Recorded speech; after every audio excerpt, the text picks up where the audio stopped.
Hello, and welcome to Western Civ, episode 227, Sultan of the Faithful.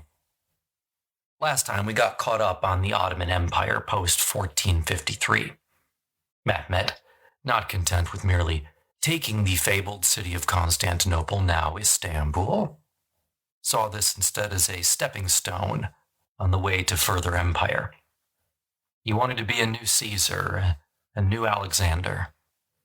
Mehmet spent the next several decades stabilizing the Ottoman Empire and expanding it in different directions.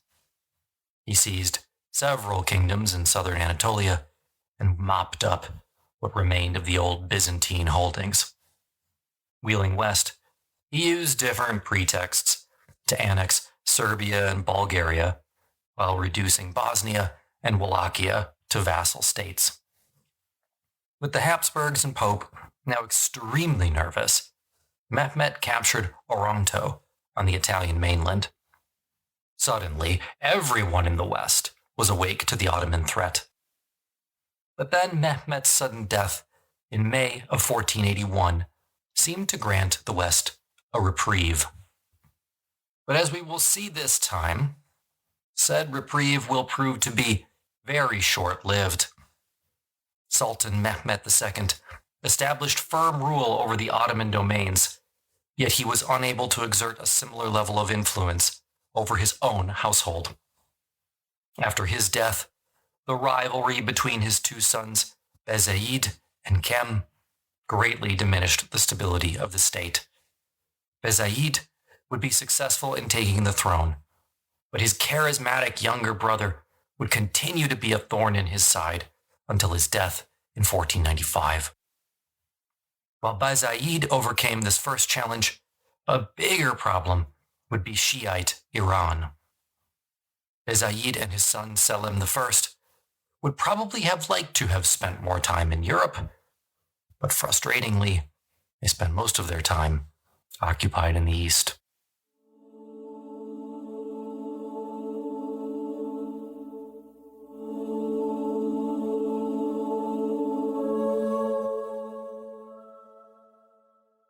At the time of Mehmet's death, his son Cem was the prince-governor of Karaman in southern Anatolia. Bayezid, his other son, was at the administrative center of Rum on the frontier. Hence, when Mehmet unexpectedly died, his younger son was in a better position to do something about it. It's important to note that, while Mehmet saw himself as inheriting some kind of classical tradition that sought to meld East and West Hellenistic style, Bayezid, by contrast, grew up couched in the tradition of Islam, and Islam only. Now, upon the death of Mehmet, his closest advisor, Mehmed Pasha, yes, very sorry for the similarity of these names, they're really killer. Anyway, he tried to follow what he claimed were the Sultan's wishes, namely that Cem, the younger son, and not Bayezid, should succeed him. He hoped that Cem's closer proximity would mean that the whole thing would be a done deal by the time that Bayezid even got there. But this is where the factionalism really starts to come in. The Janissaries generally supported the eldest son. They're no different from the Praetorian Guard, by the way, in that way. And they did so in most cases, and this was no exception. They wanted Bayezid to take the throne, and their vote, well, it counted for a lot. Despite Mehmed Pasha's efforts to keep the news secret, news of the Sultan's death reached the Janissaries.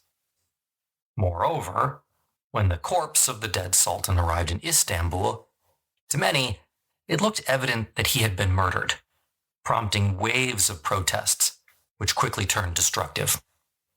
Ishak Pasha, an old vizier who happened to just be in Istanbul at the time, turned out to be the decisive figure in all this. He acted quickly, sending word to Bayezid to hurry to the capital with all deliberate speed. In the meantime, he would go ahead and proclaim Bayezid's oldest son, Korkut, regent, and act in his name. It worked. The rioting ceased, and people generally accepted the news. Bayezid, still kind of worried that all this was a trap, made the trip from Rome with some trepidation, but he arrived in Istanbul and was proclaimed the new Sultan on May the 22nd, 1481. Bayezid was now the Sultan of the Ottoman Empire. But Cem did not care.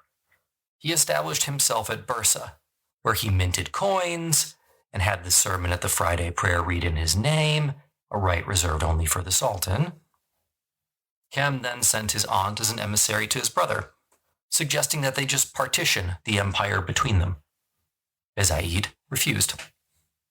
Now, had he agreed, the eastern threat to Europe would have been greatly diminished, so there's an interesting what-if at this point.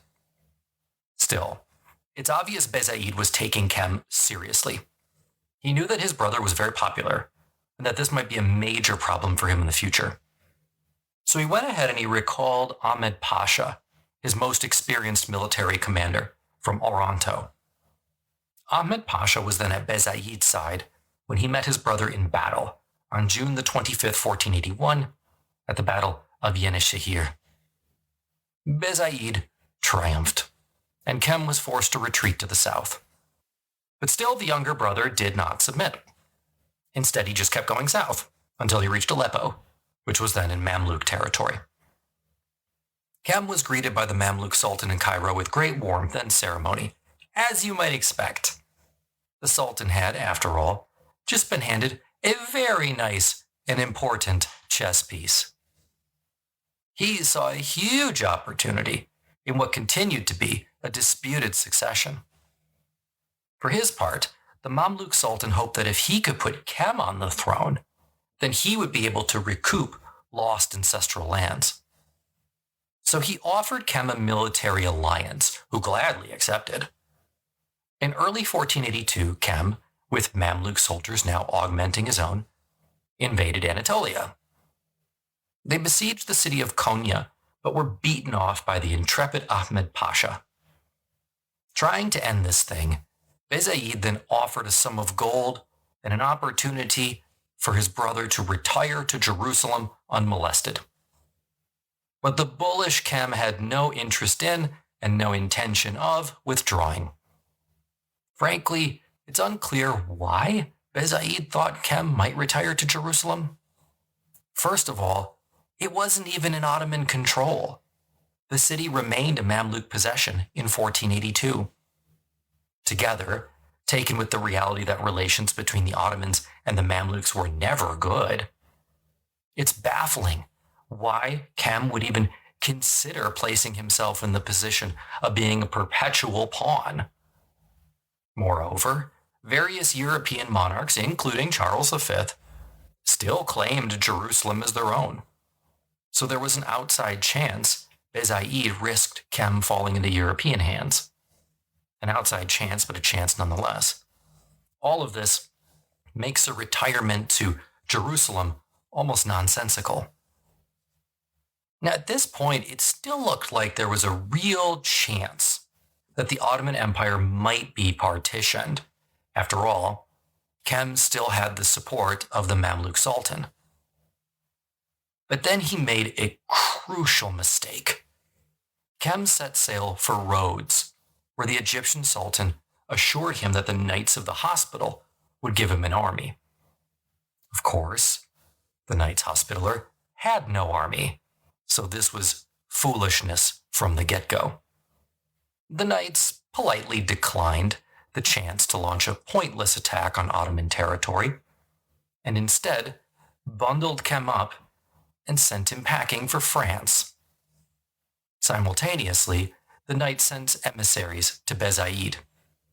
The deal that the two sides struck was very similar to the deal that Mehmet II had struck with the Byzantines over the pretender Orhan. The Knights agreed to keep Cem under lock and key in exchange for a payment of 40,000 ducats per year.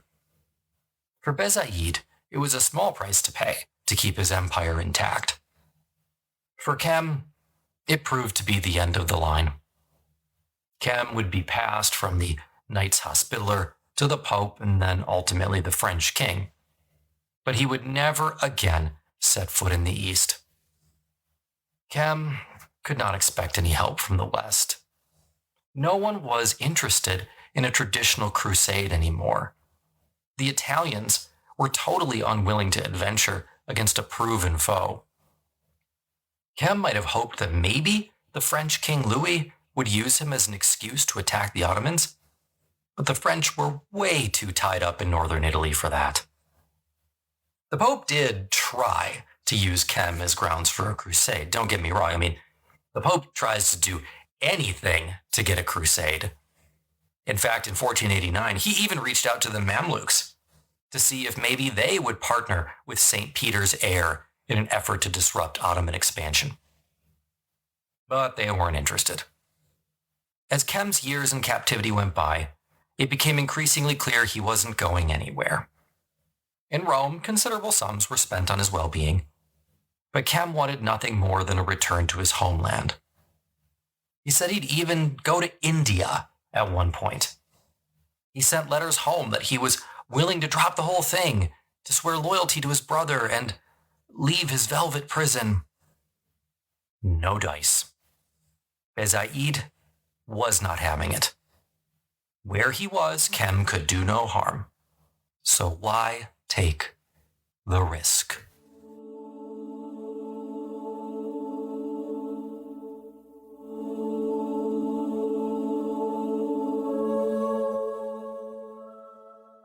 As a captive in Rome, Cem would have been witness to another drama unfolding. On January 2nd, 1492, the last Muslim stronghold in Spain fell to the Catholic monarchs, Isabella and Ferdinand. It had taken 700 years, but the Reconquista was complete. Even if Cem did not hear the news, he could not have missed the massive pageant held just outside his cell in Rome, as the Pope 1 month later celebrated the victory. Back in Istanbul, Bayezid agreed he would take any Muslims who didn't want to live in a Catholic Spain. Though not forced to convert until 1501, most, now technically, Spanish Muslims took the offer and moved to Thessalonica, where 3 churches were converted into mosques to receive them. Though they would receive different treatment over the course of the 16th century as Spanish fortunes ebbed and waned, between 1609 and 1614, any Muslims who remained behind in Spain were forcibly removed. The Jews of Spain, unable to catch a break, suffered an even worse fate. Unlike the Muslims, there was no Jewish empire that they could flee to. They had already been under pressure from the Inquisition for a long time to convert. While many of them had, the Inquisition became increasingly aggressive in the 16th century, and many who were questioned about their conversion were found to have their Christian faith wanting. Some were put to death for it. The conditions for the Jews were not any better in England, France, or the Holy Roman Empire. So during the 16th century, many of the Jews of Spain and elsewhere in Europe fled to the Ottoman Empire, following the exact same trail their Muslim brethren had just trod. Bayezid welcomed the fleeing Jews with open arms, dryly observing, quote, "Can you call such a king, Ferdinand, wise and intelligent? He is impoverishing his kingdom and enriching mine." It was, of course, not smooth sailing for Jews in the Ottoman Empire either. They were not allowed to settle in Istanbul, where all their synagogues were converted to mosques. Furthermore, prominent Jewish families in any community were always, quote-unquote, encouraged to convert to Islam. The equilibrium established between Innocent VIII and Bayezid did not last. The Ottoman pretender was consistently used in European politics as Charles tried to make good his claim to the Kingdom of Naples. Then in 1492, Innocent was succeeded by the Borgia Pope Alexander VI, who stood by the agreement his predecessor had made. He needed everyone on his side, especially as the French king bore down on Rome. Alexander wrote to Bayezid as follows, quote, "The King of France is pushing on toward Rome with the greatest land and sea forces, supported by the Milanese, Bretons, Portuguese, Normans, and others to wrest from us Cem, Sultan, the brother of His High Highness, and to seize the kingdom of Naples and oust King Alfonso." End quote. Now, unfortunately for Alexander, his letter to the Sultan and the Sultan's reply, plus the cash he sent with it, were intercepted and made public. It wasn't a great PR moment for the Pope. The French king swooped down and took Rome, as we know, demanding Cem to be turned over to him, which is exactly what Alexander warned Bayezid about in his letter. Alexander assented, only under duress, of course, and only with the express understanding that it be a term for 6 months. Cem was duly transferred to French custody. Cem was with the French king when he entered Naples, and that proved to be the final end of the line for Bayezid's brother. On February the 24th, 1495, at the age of only 36, Cem died. Many at the time suspected he had been poisoned, which is certainly possible. However, many modern historians believe he died of natural causes. Even in death, Cem got no peace. Bayezid sent a message to King Charles, requesting the body back and offering some Christian relics in exchange. Bayezid was concerned no one was going to believe him that his brother was dead if he didn't get the body back to prove it. The French king refused. But when Charles left Naples, he just left the body behind.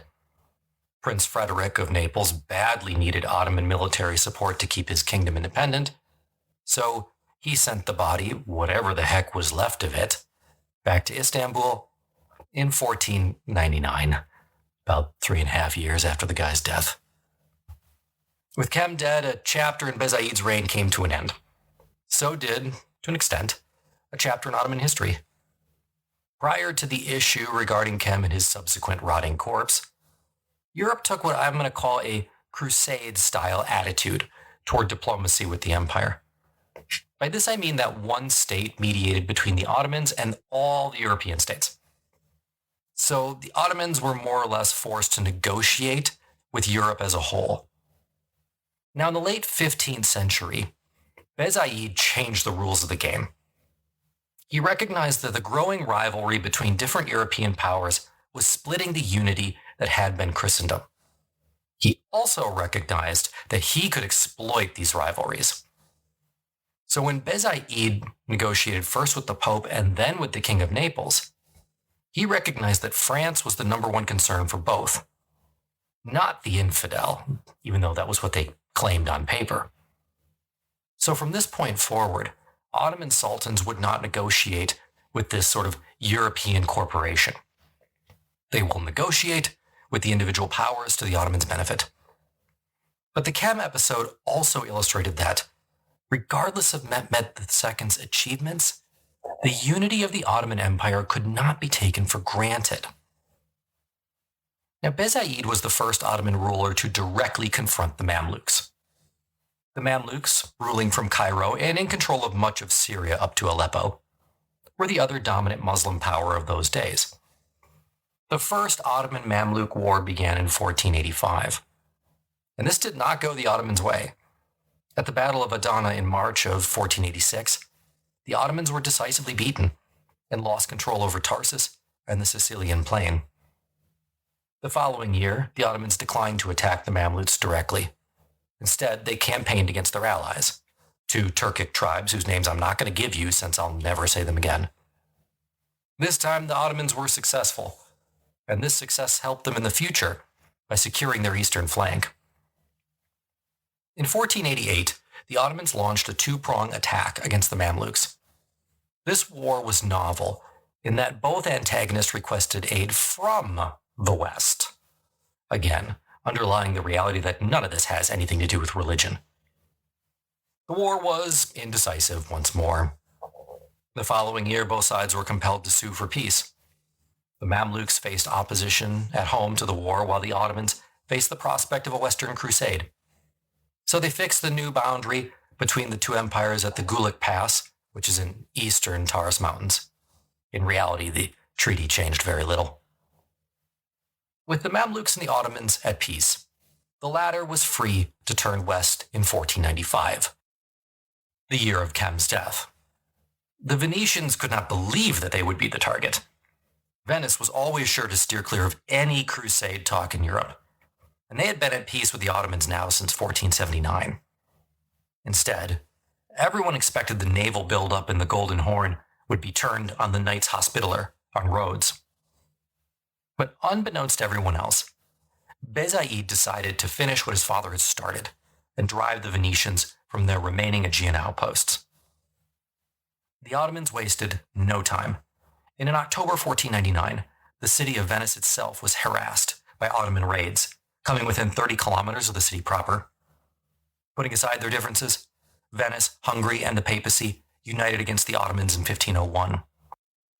Venice still held on to the islands like Cyprus, Crete, and Corfu, but its other minor holdings were melting away like spring snow. Sooner or later, the Ottomans would be done with these minor islands and be ready to move on to larger prizes. Venice conducted a few raids, but these really didn't come to anything. The sad reality was, Venice could no longer compete with the Ottomans and their brand new navy.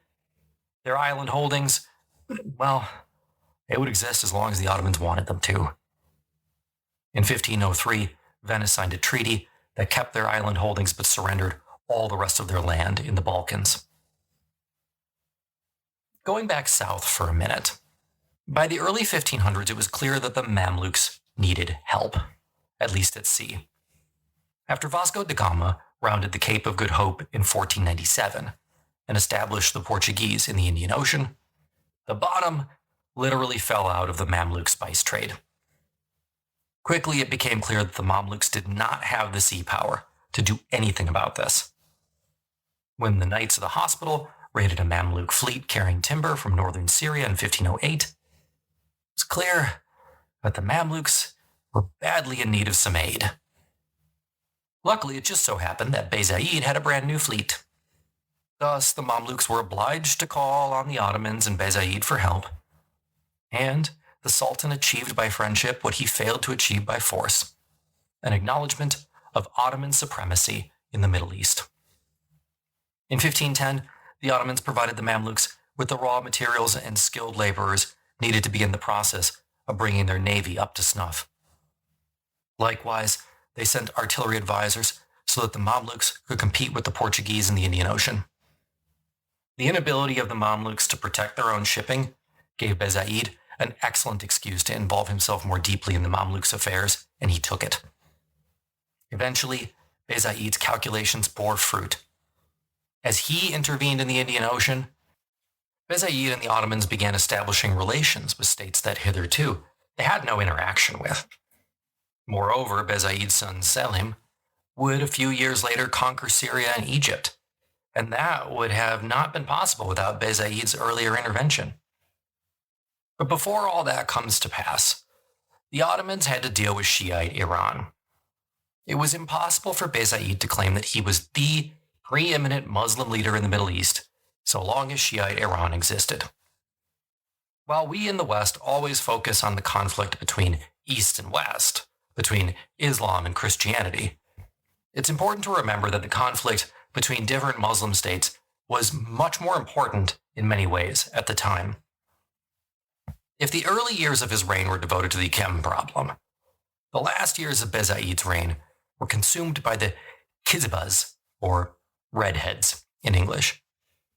No, I don't mean people with red hair. The Ottomans weren't attacked by Scotland or anything. The redheads refers to the tall red bonnets worn by men who devoted themselves to the 12 imams of Shia Islam. To the east of the Ottoman state lay Shia Iran. While the bulk of the Islamic world was and is Sunni, Iran began following the Shiite faith. Now, I talked about this one maybe 100, 120 episodes ago. But again, just know that the difference between Sunni and Shia Islam really comes down to authority. When Islam split early on, one group followed one leader and another group followed another. It's kind of like if there were two popes, like right from the get-go. It's more complex than that, but I'm not going to go through the whole thing again now. Frankly, the reemergence of a Shia state in the 15th century bears a lot of resemblance to the emergence of Protestant Europe in the 16th century. There's an interesting twist here, though. Shia doctrine declared that the Shah of Iran was the reincarnation of the Prophet Muhammad's son-in-law, the Imam, Ali, who was himself the manifestation of God in human form. Western travelers to Iran in the 16th century reported that the Shah was essentially worshipped as a god. There's a twist here, because this form of Islam, which is really called Sahafid doctrine, for those who really want to send me the correction email right now, is very mystical in nature.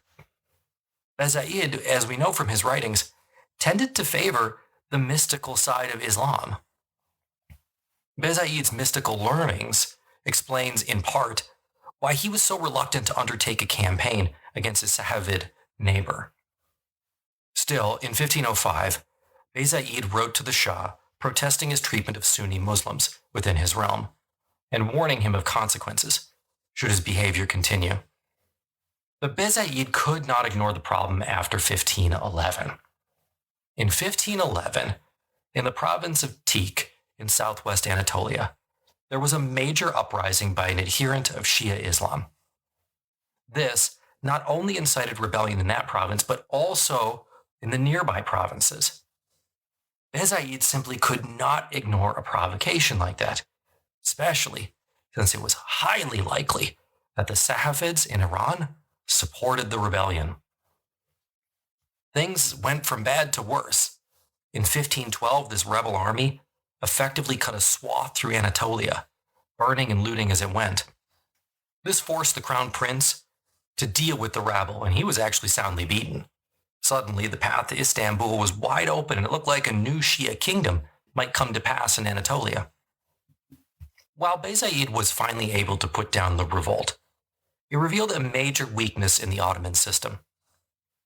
So basically, the Ottoman political system involved using various princes and grandsons, of which the 60-year-old Sultan had many, to govern the various provinces of the empire. The idea was that if you dispersed these men throughout the empire, it lessened the chances for palace intrigue. Unfortunately, what really happened was that the different princes and their factions jockeyed for position. The closer to Istanbul you were, the better off you were. A great example of how this might backfire was back in 1510. In 1510, the Prince Selim, the future Sultan, received marching orders to go to a province some distance from the capital. Selim balked at the idea. With an aging father, he wasn't going to be sitting on the frontier with his brothers ready to swoop in when the Sultan died. As an aside, some historians argue that Bayezid did not prefer Selim, and that his appointment was intentional to get him far away from the capital. Doesn't matter. In any event, Selim simply refused to go. So the province effectively had no governor. Especially as a sultan got older, the number one priority for these princes was succession. And that's going to create these ongoing problems again and again and again for the Ottomans, all the way to the collapse in World War I.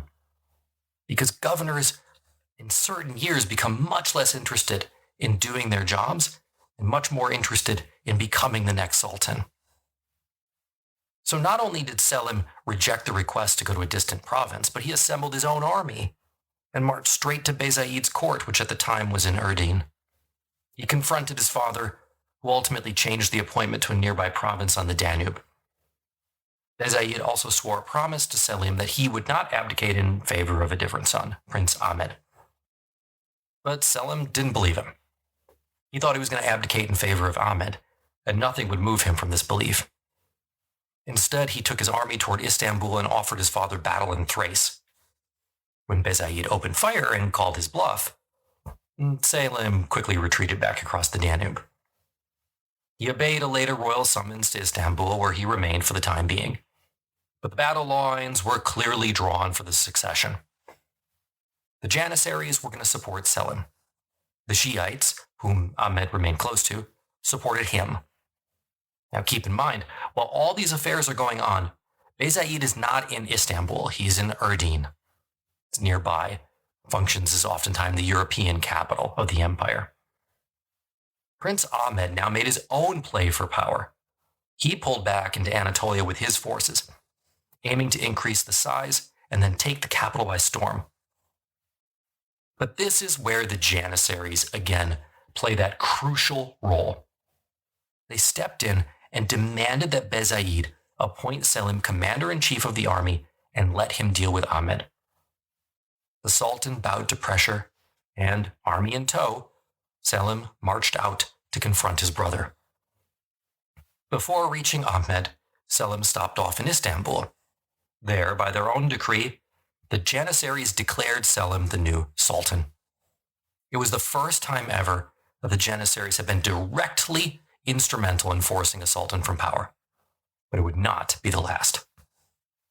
Old deceased Sultan Mehmed had created a monster in the Janissaries. Bayezid had bowed to their inevitability and supported them while in power. Selim was pro-Janissary while Ahmed saw no place for them in the growing Ottoman state. In the end, that position cost him the throne. Sultan Bayezid, by the way, barely survives his deposition. A month later, on his way to retirement in Thrace, he died of natural causes. Ahmed's response to all this was to declare himself Sultan. In mid-June 1512, he sacked Bursa, forcing the population to flee. Selim then left his son, Suleiman, in charge in Istanbul before setting out to hunt down his brother. Selim advanced into Anatolia. As he did so, Ahmed retreated, not willing to meet his brother in open battle. He left a trail of destruction behind him, but when he reached Amasa, his former seat as governor, he found that the city was barred to him. Maybe he should not have sacked Bursa. Just saying. Regardless, Ahmed fled south, and in response, Selim declared him a traitor. Now desperate, Ahmed decided he would settle just for some lands in Anatolia. But Selim would not budge. Like his father before him, he was not going to partition the empire. He proposed that Ahmed seek asylum in some other Islamic state, perhaps Shiite Iran, since that was where his religious sympathies lie. Ahmed considered going to Egypt, but this time the Mamluk Sultan was not interested in housing a renegade runaway brother. So both sides just withdrew their forces for the winter. Throughout the 1513 campaign season, Selim pursued Ahmed, and Ahmed tried to avoid him. In the first days of 1513, he took the city of Amasa, which surrendered to him. He left one of his sons in command and kept going. Finally, on April 4th, 1513, the two sides met for the Battle of Janissaries. Ahmed was captured after a fall from his horse and ritualistically strangled. Selim, who was no wilting flower, had all of Ahmed's sons killed for good measure. Now it was finally time for the Ottoman state to turn its full attention on Iran. For years now, Safavid Iran had been trying to subvert Ottoman political authority. With his rivals gone, Sultan Selim prepared to take on the Shah directly. Now this was going to be a massive campaign. Iran is huge, and it would take Selim far from his supply lines over rugged terrain. But Selim prepared for the endeavor with the single-mindedness of a religious zealot. This was nothing less than a crusade to him. The unbelievers had to be wiped off the map. Like Mehmet on the eve of his conquest of Constantinople, Selim went ahead and renewed treaties with the various European states, Venice, Poland, etc. Hungary proved a bit tougher. Even though peace was clearly mutually beneficial to both sides, the Hungarians held out, for what I'm not super sure. As a result, the Hungarian envoy wound up a guest of Selim on the campaign. In reality, he was a highborn noble and thus a good hostage. To even commence the campaign, Selim needed a religious reason. According to Islamic law, the only justifiable reason for war against a rival Muslim nation was religion. Selim, he's had to stretch the facts a bit, but he claimed that the Safavids were spreading false religion and had to be stopped. It was an argument that, honestly, any 16th century European monarch would have recognized. Likely bull, but, in the end, no one really cared anyway. In order for this argument to fly, the Ottomans had to convince the Islamic world that theirs was the quote-unquote right religion. So they ramped up the propaganda babble. They even used a whole new vocabulary to describe the adherence to the Safavid lie. Quote, according to the precepts of holy law, we give an opinion according to which the Kabids, of chief whom was Ismail, are unbelievers and heretics. Any who sympathize with them and accept their false religion or assist to them to be also unbelievers and heretics. It is a necessary and divine obligation that they be massacred and their communities be dispersed. End quote. In Selim's opinion, the war against Safavid Iran was the equivalent to a crusade in the Christian West. Now, a few words about the Sultan himself. Selim was, no joke, absolutely meticulous when it came to his faith. He carried out his religious duties with brutal efficiency. He refused to go to war against the Safavids until he had in his hand a document allowing him to do so. Once he got it, he wrote an open letter to the Safavids in compliance with the law. Quote, you have subjected the upright community of Muhammad to your devious will and undermined the firm foundation of the faith. You have unfurled the banner of oppression in the cause of aggression and no longer uphold the commandments and prohibitions of the divine law. You have incited your abominable Shia faction to unsanctified sexual union and the shedding of innocent blood. End quote. Amazingly, despite having advanced warning of Selim's intentions, he just sent a letter, the Safavids were totally unprepared for the invasion. In the summer of 1514, Selim advanced from the west into Safavid territory, and all they did was pull back and try scorched earth tactics. It's a fine strategy, guys, but if it's what you do because you didn't prepare a plan, come on, that's on you. The two sides finally met at a battle that, for the life of me, doesn't seem to have a name. Anyway, it took place on August the 23rd, 1514. I like this battle because it's very much about the evolution of arms. The Safavids represented the past and the Ottomans the future. The Safavids came into the battle with 80,000 horse archers. Now, in 1414, that wins the battle, no doubt. But the Ottomans had 100,000 men, 12,000 of which were Janissary musketeers. Plus, the Ottomans had field artillery, where the Safavids had none. The result was this resounding Ottoman victory. The Safavids fled the field and then just kept on running until winter set in, and Selim had to stop chasing them. In the wake of the campaign, all the territory to the southwest of the Euphrates fell into Ottoman hands. But just as Selim seemed on the verge of ending Safavid Iran once and for all, trouble erupted at home. The biggest issue in Anatolia at the time was land, i.e. who had it and who didn't. Selim followed his grandfather, Mehmet II's, policy of parceling out lands to new cavalrymen. These became fiefs that only belonged to the family so long as the family provided military service. But the problem is that, you'll recall, there was this sultan between Mehmet and Selim, Bayezid.